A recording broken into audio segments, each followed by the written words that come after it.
from, the Malayan Pit Viper, is one of the only ones that actually goes, and it's something that I love telling people about, is their maternal instinct. In reptiles, it is very, very, very, very rare to have a maternal instinct.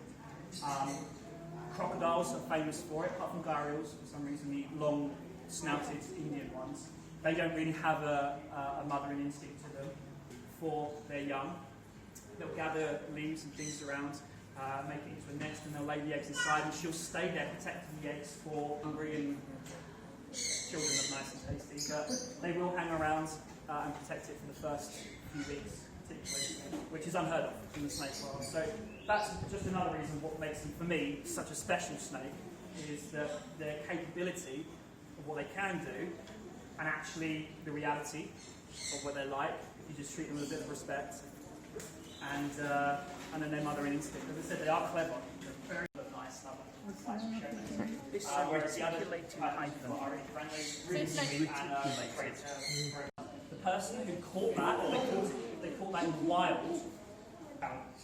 If it really wanted to bite me, it would have followed me, and it just kept going. You see how I stopped, it stopped. Because there is no jawbone in snakes, but it's very elasticated. So this bottom one, you literally just go out as far as you want, as long as the skin stretches that far. That's how much the... It keeps getting digested.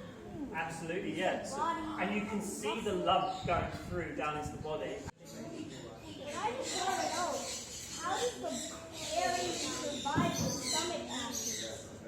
Yeah, very strong stomach acids, yeah, absolutely. So you see how her automatic instinct is to throw another coil around him?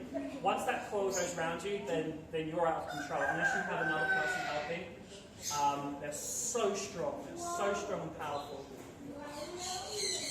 So this is one that we can't stroke, guys, but we will see one in a minute that we can. Oh, no, please not me. Not me. Johnny. Yeah.